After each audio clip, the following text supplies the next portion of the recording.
वालेकुम प्यारे बच्चों, वेलकम टू बृहन मुंबई महानगर पालिका शिक्षण विभाग MCGM वर्चुअल क्लासरूम में आप तमाम का बहुत बहुत इस्तकबाल है।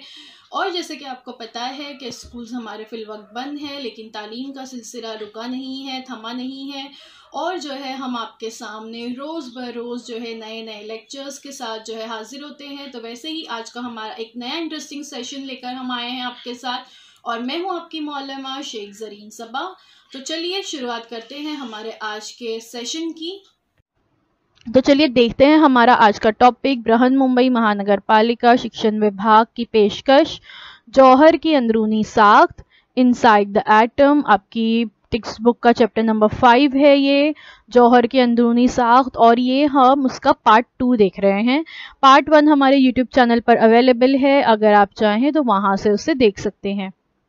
जमात हश्तुम के लिए स्टैंडर्ड 8 के लिए मजमून है साइंस, और मैं हूं आपकी मौलमा Zareen Saba from MCGM virtual classroom Mumbai. बच्चों, मैं हूं आपकी मौलमा शेख ज़रीन सबा और मेरा स्कूल है Shramik Vidyapeeth vocational municipal school number 1 Sion में।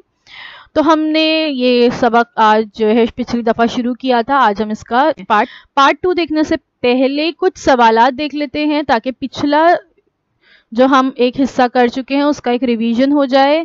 तो सबसे पहले सवाल है कि मादे से क्या मुराद है, मैटर किसे कहते हैं, है ना। ये हम लास्ट वीडियो में देख चुके हैं कि हर वो शय जो जगह घेरती है वो मादा या मैटर कहलाती है। अब जौहर से क्या मुराद है, मादे के छोटे से छोटे टुकड़े को हम क्या कहते हैं, जौहर कहते हैं, जो मजीद ना तकसीम पजीर है। और मादे का सबसे छोटा जुज़ कौन सा है, वही सवाल घुमा फिरा कर पूछा गया। तो इसका जवाब क्या होगा, मादे का सबसे छोटा जुज़ जौहर है।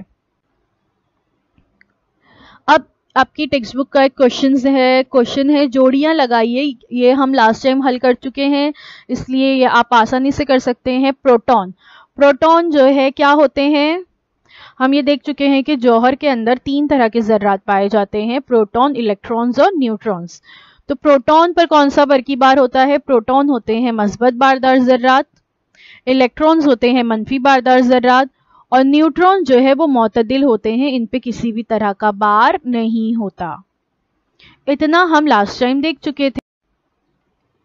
फिर इसके बाद हमने पिछली दफ़ा देखे थे रुदरफोर्ड के मॉडल के बारे में। Remember the gold foil experiment, what did Rutherford conclude about the atom, क्या कंक्लूजन निकला था रुदरफोर्ड के इस तजुर्बे से, ये हम लास्ट वीडियो में देख चुके हैं। अगर आपने नहीं देखा है तो इनसाइड द एटम चैप्टर का पार्ट 1 देख लीजिए। तो ये इससे ये पता चला था कि जौहर में कुछ मकामात जो है वो खोखले होते हैं, जिसकी वजह से जो अल्फा पार्टिकल उस पर दागे गए वो उस गोल्ड फॉइल था उसके आर पार चले गए, जबकि कुछ जो है शुआएं, कुछ अल्फा जो शुआएं दागी गई वो पलट कर भी वापस आई हैं। यानी कुछ हिस्सा खोखला होता है और कुछ हिस्सा जो है अंदर कुछ चीज मौजूद है जिससे टकराकर वो पार्टिकल्स वापस आए। आज देखते हैं बोर की मुस्तकिल मदार की जौहरी साख्त। सन 1913 में जो है बोर ने मुस्तकिल मदार की जौहरी साख्त पेश की, और रुदरफोर्ड की जौहरी साख्त में जो कुछ थोड़ी सी कमियां रह गई थी वो बोर की मुस्तकिल मदार की जौहरी साख्त से मुकम्मल हो गई। बोर की तस्वीर साइंसदान बोर, नेल्स बोर इनका नाम है, सन 1913 में डेनमार्क के साइंसदान नेल्स बोर ने मुस्तकिल मदार वाली जौहरी साख्त पेश करते हुए जौहर की इस्तकलाली खासियत की वजाहत की। क्या है इस्तकलाली खासियत, देखिए ये Bohr's model of an atom है। बोहर ने जो एटम का मॉडल बनाया था वो इस तरह से है कि दरमियान में पॉजिटिवली चार्ज न्यूक्लियस होते हैं, उसके अतराफ में इलेक्ट्रॉन अपने अपने मदार में गर्दिश करते हैं। इसने पहले मदार को नाम दिया के शेल, दूसरे मदार को नाम दिया एल शेल, तीसरे मदार को एम शेल और चौथे मदार को नाम दिया गया एन शेल। हर मदार में इलेक्ट्रॉन की मखसूस तादाद होती है, उतनी ही तादाद में इलेक्ट्रॉन गर्दिश करते हैं। बोर के नजरिए के खास नुकात देखते हैं। जौहर के मरकजे के अतराफ गर्दिश करने वाले इलेक्ट्रॉन मरकजे से मखसूस फासले पर होते हैं, और हम मरकजी दायरी मदार में गर्दिश करते हैं।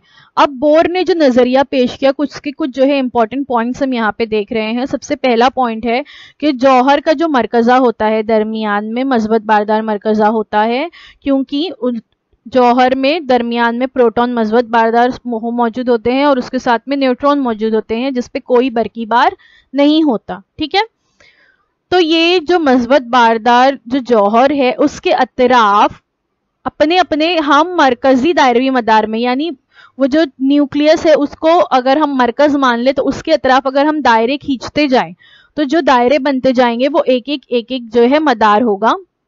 इलेक्ट्रॉन जो है उसमें गर्दिश करते हैं। मखसूस मदार में रहते हुए इलेक्ट्रॉन की तवानाई जो है मुस्तकिल होती है।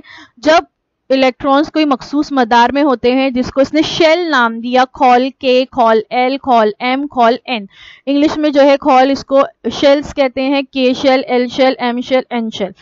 तो हर शेल्स में जब वो इलेक्ट्रॉन मौजूद होते हैं तो उसकी तवानाई मुस्तकिल होती है, कांस्टेंट होती है। अब ये तवानाई कितनी होगी ये मदार पर भी डिपेंड करता है। जिस मदार में इलेक्ट्रॉन है उसके मुताबिक उसमें तवानाई मौजूद होती है और वो कांस्टेंट यानी मुस्तकिल होती है।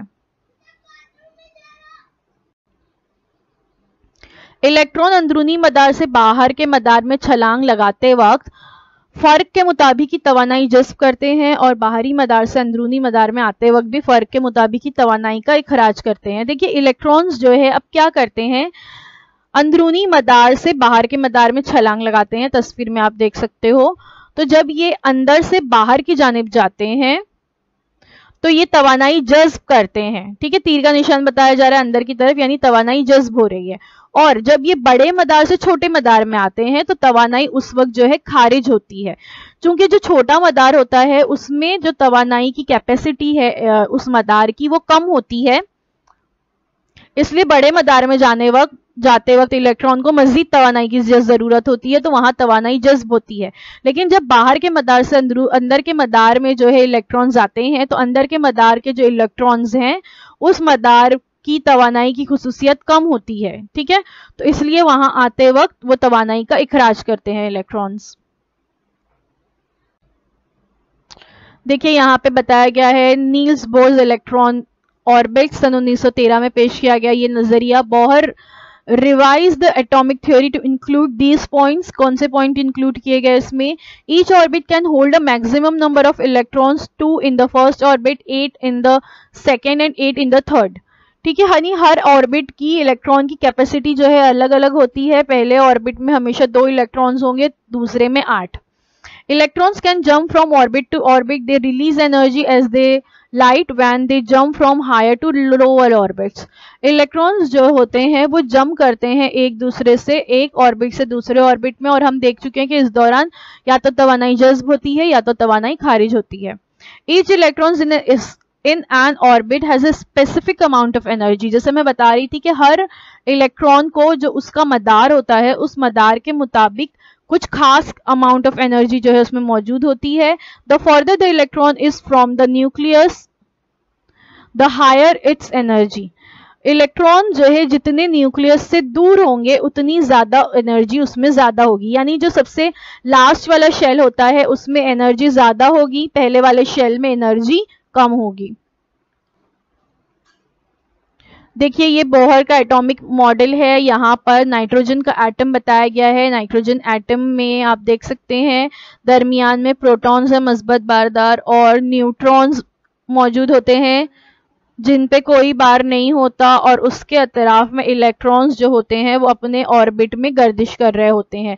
आप पहला मदार देख सकते हैं, पहले मदार में सिर्फ 2 इलेक्ट्रॉन्स है और उसके बाद वाले मदार में 5 इलेक्ट्रॉन्स जो है दिए हैं, लेकिन सेकेंड मदार की कैपेसिटी 8 इलेक्ट्रॉन्स तक हो सकती है। यहाँ पर इस एटम में जो है टोटल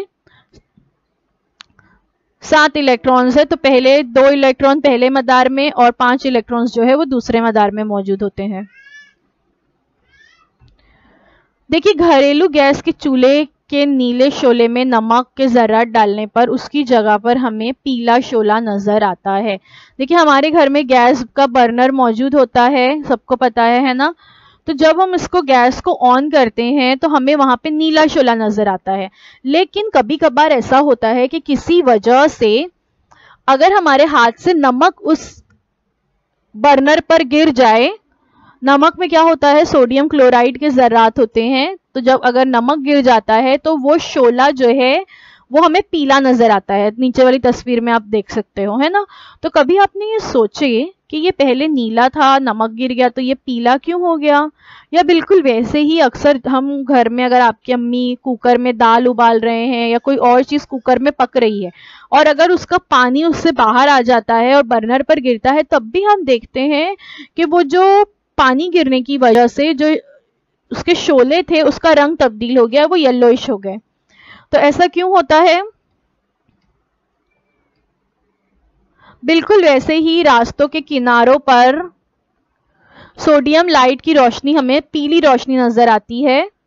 क्यों पीली ही रोशनी नजर आती है रास्तों के किनारों पर, कोई और कलर क्यों नहीं?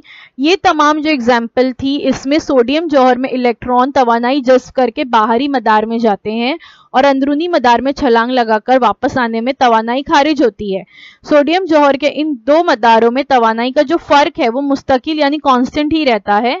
ये फर्क जो है पीली रोशनी के तवानाई जितना होता है। इसलिए हमें, अगर हम जो गैस है उसमें अगर हम नमक गिरा दें, नमक मतलब सोडियम है ना, सोडियम क्लोराइड है उसका साइंटिफिक नेम, बिल्कुल वैसे ही रास्तों के किनारों पर भी सोडियम लाइट्स लगी हुई होती है। तो इस सोडियम जौहर में इलेक्ट्रॉन अंदर के मदार से बाहर आ रहे हैं, बाहर के मदार से अंदर जा रहे हैं। इस दौरान जो है तवानाई वो खारिज करते हैं और जज्ब करते हैं। तो जो फर्क होता है वो पीली रोशनी के तवानाई जितना होता है, इस वजह से हमें पीली रोशनी नजर आती है। बोर की जौहरी साख्त के बाद कई मजीद जौहरी साख्त के नजरिए जो है पेश किए गए। इसके बाद नई वजूद में आने वाली साइंस की शाख कुदरत कदरिया मेकानियात यानी क्वांटम मैकेनिक्स जिसे कहते हैं, इसमें जौहरी साख्त का गहरा मुताला किया गया। बोर की जो जौहरी साख्त थी उसके बाद बहुत सारे साइंसदानों ने अलग अलग नजरियात अपने जौहरी साख्त के पेश किए और इसके बाद बाकायदा से साइंस की एक नई शाख बन गई जिसको क्वांटम मैकेनिक्स कहते हैं। और इसमें जौहरी साख्त का यानी एटॉमिक स्ट्रक्चर का बहुत गहरा मुताला किया जाता है।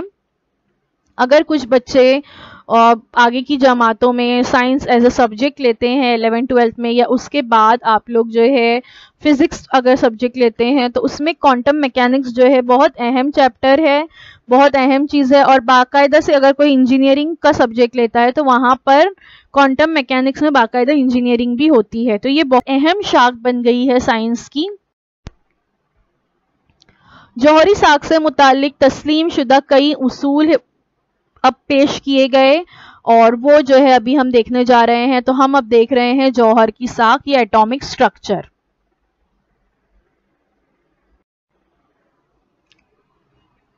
जौहर की साख्त कैसा होता है? जौहर मरकज़ा और मरकज़े के बाहरी हिस्सा जो है मिलकर जौहर बनता है। इसमें 3 किस्म के ज़र्रात जो है शामिल होते हैं। सबसे पहला है मरकज़ा। मरकज़े में क्या होता है? जौहर का मरकज़ा जो होता है वो मस्बत बारदार होता है और तस्वीर में आप देख सकते हो जौहर की तकरीबन तमाम कमियत उसके मरकज़े में मरकूज होती है। मरकज़े में 2 किस्म के जवाहरात होते हैं, जौहरी ज़र्रात होते हैं, मजमूई तौर पर इन्हें न्यूक्लियन कहते हैं। प्रोटॉन और न्यूट्रॉन न्यूक्लियन की 2 किस्में हैं। ये आप जो दरमियान में देख रहे हैं पिंक और ब्लू कलर, ये जो है क्या है? मरकज़ा है। मरकज़े में प्रोटॉन्स मौजूद होते हैं, पिंक कलर में बताए गए प्लस की निशानी से, और ब्लू कलर में जो नजर आ रहे हैं वो न्यूट्रॉन्स हैं। प्रोटॉन्स जो होते हैं वो मस्बत बारदार होते हैं और न्यूट्रॉन्स जो होते हैं वो मुतदिल होते हैं, जिसकी वजह से जो जौहर का मरकज़ा है वो टोटली मस्बत बारदार हो जाता है प्रोटॉन्स की वजह से। समझ में आया? और ये जो प्रोटॉन्स और न्यूट्रॉन है इनको मजमूई तौर पर न्यूक्लियन कहा जाता है और इसके अतराफ मदार में इलेक्ट्रॉन गर्दिश करते हैं। देखिए ये मरकज़ा आप यहाँ पर देख सकते हो। लिथियम एटम बताया गया है जिसमें मरकज़े में 3 प्रोटॉन्स हैं, 4 न्यूट्रॉन्स हैं और मरकज़े के अतराफ में इलेक्ट्रॉन्स गर्दिश कर रहे हैं। तो क्या क्या होता है? मरकज़े में प्रोटॉन और न्यूट्रॉन होते हैं।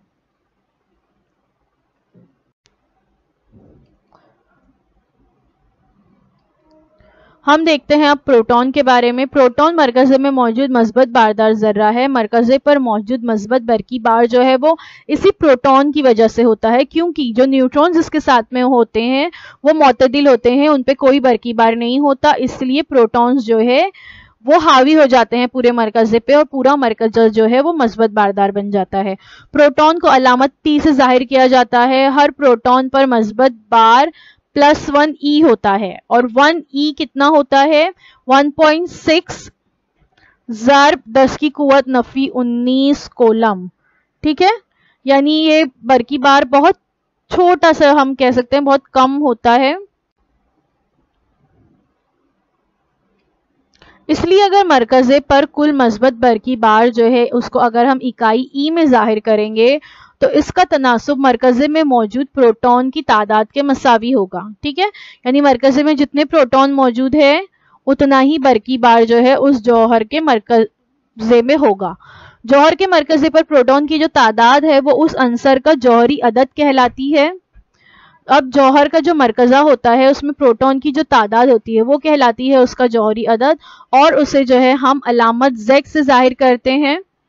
किसको? जौहरी अदद को। एक प्रोटॉन की कमियत तकरीबन 1 डाल्टन होती है। 1 डाल्टन यानी कितना होता है? 1 डाल्टन होता है 1.66 ज़र्ब 10 की कुव्वत नफी 27 ग्राम। यानी हम ये कह सकते हैं कि बहुत कम कमियत जो है इसकी होती है।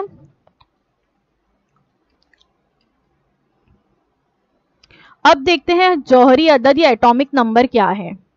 अभी हमने देखे कि प्रोटॉन की तादाद जो होती है मरकज़े में वो उसका जौहरी अदद कहलाती है। जैसे फॉर एग्जांपल यहाँ पर ऑक्सीजन का एटम दिया हुआ है, ऑक्सीजन का सिंबल है O, इसका साइंटिफिक नेम ऑक्सीजन इस तरह से लिखा जाता है और इसका एटॉमिक नंबर है 8, जौहरी अदद 8 है। क्यों?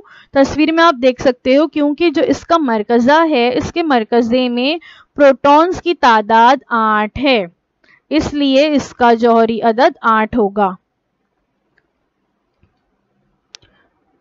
एटॉमिक नंबर या Z क्या है? Atomic number of an element is equal to the number of protons present in the nucleus of its atom. Atomic number of hydrogen is 1। Hydrogen जो है एक ऐसा एटम है जिसका जो मरकज़ा है उसके मरकज़े में सिर्फ प्रोटॉन्स मौजूद होते हैं, न्यूट्रॉन्स मौजूद नहीं होते, और एक ही प्रोटॉन मौजूद होता है, इसलिए इसका जौहरी अदद 1 है। देखिए आप यहाँ पे देख सकते हो दरमियान में एक प्रोटॉन है, इसलिए इसका जौहरी अदद 1 है। ये हाइड्रोजन एटम दिया गया है यहाँ पर। अब देखते हैं सोडियम। सोडियम जो है इसका एटॉमिक नंबर है 11। तस्वीर में आप देख सकते हो मरकज़े में 11 प्रोटॉन्स और 11 न्यूट्रॉन्स मौजूद है, इसलिए सोडियम या Na जिसे हम लिखते हैं उसका एटॉमिक नंबर 11 होगा। बिल्कुल वैसे ही हीलियम जो है इसका एटॉमिक नंबर 2 है। 2 क्यों है? क्योंकि इसके मरकज़े में 2 प्रोटॉन्स मौजूद होते हैं। देख सकते हैं आप लोग, बताया गया है रेड कलर में 2 प्रोटॉन है और ब्लू कलर के 2 न्यूट्रॉन्स हैं। तो यहाँ पे प्रोटॉन की तादाद ही देखनी है जब हम जौहरी अदद लिखते हैं, एटॉमिक नंबर लिखते हैं। तो यहाँ पर 2 प्रोटॉन मौजूद हैं, इसलिए इसका जौहरी अदद होगा। अब देखते हैं न्यूट्रॉन्स के बारे में। न्यूट्रॉन्स जो होते हैं वो बरकी तौर पर मुतदिल होते हैं, इसलिए इसको अलामत N से जाहिर किया जाता है। मरकज़े में न्यूट्रॉन की तादाद के लिए N अलामत का इस्तेमाल होता है। 1 डाल्टन जौहरी कमियत वाले हाइड्रोजन के अलावा बकिया तमाम अनासिर के मरकज़े में न्यूट्रॉन्स होते हैं। जैसे अभी हमने तस्वीर देखी हाइड्रोजन के एटम की, तो उसमें जो है न्यूट्रॉन नहीं होता है। सिर्फ हाइड्रोजन एक वाहिद ऐसा एटम है जिसमें न्यूट्रॉन मौजूद नहीं होता। उसके अलावा जितने भी अनासिर है सबके मरकज़े में न्यूट्रॉन मौजूद होते हैं। एक न्यूट्रॉन की कमियत तकरीबन 1 डाल्टन होती है, जो प्रोटॉन की कमियत के तकरीबन मसावी है। यानी प्रोटॉन की कमियत भी 1 डाल्टन है और तकरीबन उतनी ही कमियत जो है एक न्यूट्रॉन की होती है। अब हम जो हाइड्रोजन के जौहर के बारे में देख रहे हैं, तो हाइड्रोजन के एक जौहर का वजन भी 1 डाल्टन ही होता है। क्यों ऐसा? क्योंकि जो हाइड्रोजन का जौहर है इसका एटॉमिक नंबर 1 है और इसका एटॉमिक वेट भी जो है वो 1 ही है। ऐसा इसलिए है क्योंकि हाइड्रोजन का जौहर है इसमें न्यूट्रॉन मौजूद नहीं होता, मरकजे में सिर्फ और सिर्फ प्रोटॉन होते हैं। प्रोटॉन की वजह से इसका एटॉमिक नंबर 1 हो गया। इसके अलावा एटॉमिक वेट जो होता है वो मरकजे पर ही मुनहसर करता है। मरकजे में जितने प्रोटॉन्स और न्यूट्रॉन होंगे उस हिसाब से जो है उसका एटॉमिक वेट होगा। लेकिन यहाँ पर मरकजे में सिर्फ चूंकि एक प्रोटॉन है और हम जानते हैं एक प्रोटॉन का एटॉमिक वेट तकरीबन 1 डाल्टन होता है, तो ये 1 डाल्टन जो है इसका एटॉमिक वेट है। और यहाँ पर इलेक्ट्रॉन भी होते हैं जो मदार में गर्दिश कर रहे हैं। एक इलेक्ट्रॉन है जो मरकजे के अतराफ मदार में गर्दिश करता है, तो उसकी कमियत जो है ना के बराबर होती है। हम देखेंगे आगे कि इलेक्ट्रॉन की कमियत जो है कम होती है, क्यों कम होती है। तो उसकी कमियत बिल्कुल ना के बराबर होती है। इसके लिए जब जौहर का वजन नापा जाता है तो इलेक्ट्रॉन्स को का वजन नहीं देखा जाता बल्कि प्रोटॉन्स और न्यूट्रॉन जो होते हैं उसका वजन देखा जाता है। क्योंकि यहाँ न्यूट्रॉन मौजूद नहीं है, सिर्फ एक प्रोटॉन है और एक प्रोटॉन का एटॉमिक वेट या जौहरी वजन 1 डाल्टन ही होता है, इसलिए इस हाइड्रोजन जौहर का वजन भी 1 डाल्टन होगा। समझ में आया कि क्यों होता है 1 Dalton? Hydrogen is the chemical element with the symbol H and atomic number 1 with a standard atomic weight of 1.008. Hydrogen is the lightest element in the periodic table. ठीक है, ये जो है स्टैंडर्ड एटॉमिक वेट माना जाता है hydrogen का और ये 1.008 है। तो ये 008 जो आपको नजर आ रहा है ना आगे, ये उस इलेक्ट्रॉन की कमियत है जो एक वहां पे मौजूद है, जो कि ना के बराबर है almost. Hydrogen is the lightest element in periodic table. Periodic table का सबसे हल्का एलिमेंट जो है हाइड्रोजन है। अब देखते हैं मरकजे के बाहर का हिस्सा। अभी तो हमने मालूमात हासिल की है मरकजे के बारे में, अब देखते हैं उसके बाहर क्या है। जौहर की साख्त में मरकजे के बाहरी हिस्से में गर्दिश करने वाले इलेक्ट्रॉन और मरकजा व इलेक्ट्रॉन के दरमियान खला शामिल होता है। यानी जो मरकजा है उसके तरफ में इलेक्ट्रॉन्स अपने अपने मदार में गर्दिश कर रहे हैं, राइट। तो इनके दरमियान जो है खला है यानी स्पेस होता है, खाली जगह होती है। अब देखते हैं इलेक्ट्रॉन। इलेक्ट्रॉन जो होते हैं ये मनफी बारदार ज़र्रात होते हैं और उसे अलामत ई से जो है जाहिर करते हैं। हर इलेक्ट्रॉन जो है 1 इकाई मनफी बार का हामिल होता है। इलेक्ट्रॉन की कमियत हाइड्रोजन जौहर की कमियत से 1800 गुना कम होती है, इसलिए इलेक्ट्रॉन की कमियत बेहद मामूली है। जो मैं अभी कह रही थी ना कि इलेक्ट्रॉन जो होते हैं उसकी कमियत बहुत कम होती है, जिसकी वजह से हाइड्रोजन जौहर का वजन जो है प्रोटॉन की वजह से 1 डाल्टन है। वहीं यहाँ पे बताया गया कि जो एक हाइड्रोजन जौहर की कमियत है जो कि तकरीबन 1 डाल्टन है, उससे 1800 गुना कम यानी बहुत ज्यादा कम होती है इसकी कमियत। जौहर के मरकजे के बाहरी हिस्से में इलेक्ट्रॉन्स जो है मरकजे के गिर्द अपने अपने मदार में गर्दिश करते हैं। तस्वीर में आप देख सकते हो। मदारी हिस्से की शक्ल जो है वो से इबादी यानी 3 डायमेंशन होती है। तस्वीर में राइट हैंड साइड पे आप देख सकते हो ब्लू कलर में मरकजा बताया गया है और उसके अतराफ ग्रीन कलर में जो है इलेक्ट्रॉन्स अपने अपने मदार में गर्दिश कर रहे हैं। तो ये तस्लीम किया गया है कि जौहर की जो साख्त होती है वो इस तरह की 3 डायमेंशन होती है, 3D होती है। तो इसे मदार ना कहते हुए गिलाफ या खौल या शेल कहा जाता है और इलेक्ट्रॉन की तवानाई जो है उसके खौल पर मुनहसर करती है। तस्वीर में आप देख सकते हो न्यूक्लियस के बाद जो है LKLMN शेल बताए गए हैं और एनर्जी लेवल बताया गया है। मरकजे से जो मदार जितनी दूर होगा उसकी एनर्जी उतनी ज्यादा होगी। तो पहले जो के शेल है उसका एनर्जी लेवल 1 है, उसके बाद में सेकेंड, थर्ड, फोर्थ इस तरह से एनर्जी लेवल होते हैं। जैसे जैसे मरकजे से हम दूर होते जाएंगे मदार, वैसे वैसे एनर्जी का लेवल बढ़ता जाता है। जौहरी मरकजे के बाहर इलेक्ट्रॉन की तादाद जो है वो मरकजे के प्रोटॉन की तादाद के मसावी होती है, इसलिए बरकी बार मुतवाजन होने से जौहर बरकी तौर पर मुतदिल होता है। Why are all the atoms are electrically neutral? क्यों न्यूट्रल होते हैं?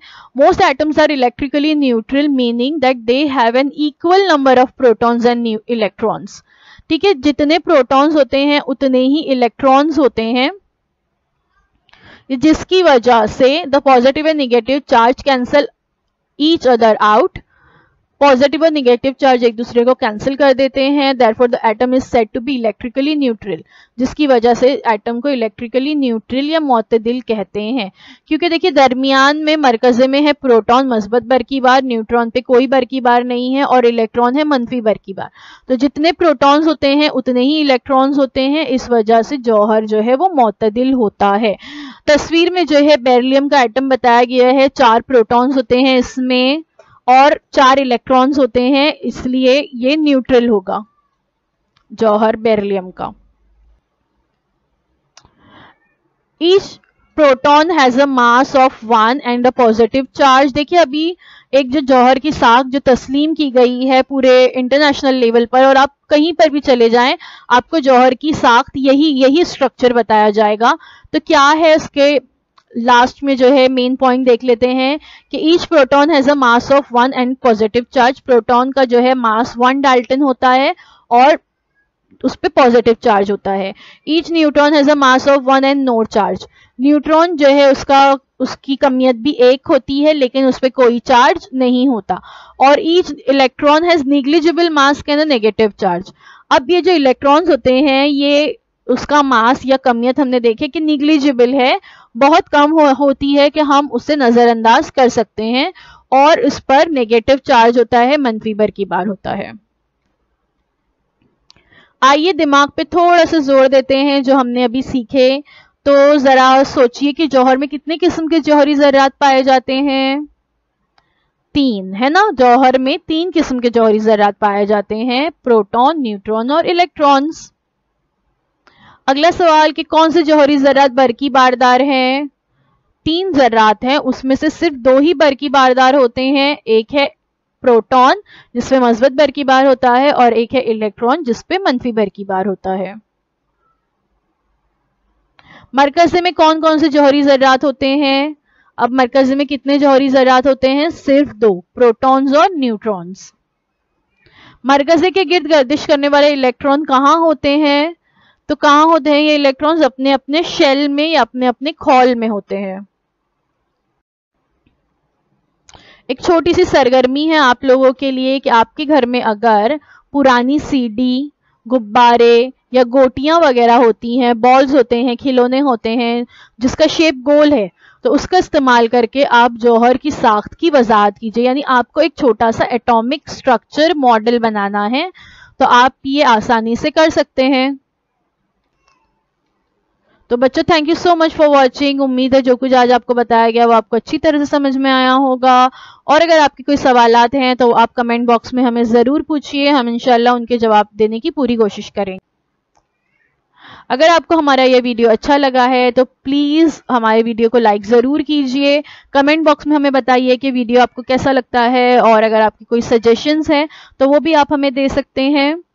और आगे भी हमारे वीडियो के तमाम नोटिफिकेशंस आपको मिलती रहे, इसलिए सब्सक्राइब के चैनल पर क्लिक कीजिए। सब्सक्राइब बटन पर क्लिक करने के बाद उसके बाजू में मौजूद बेल आइकन है, उस बेल आइकन पे आपको क्लिक करना है ताकि आपको आने वाले तमाम वीडियोस की नोटिफिकेशन मिलती रहे। Please like the video, share the video and subscribe the channel. अल्लाह हाफिज़।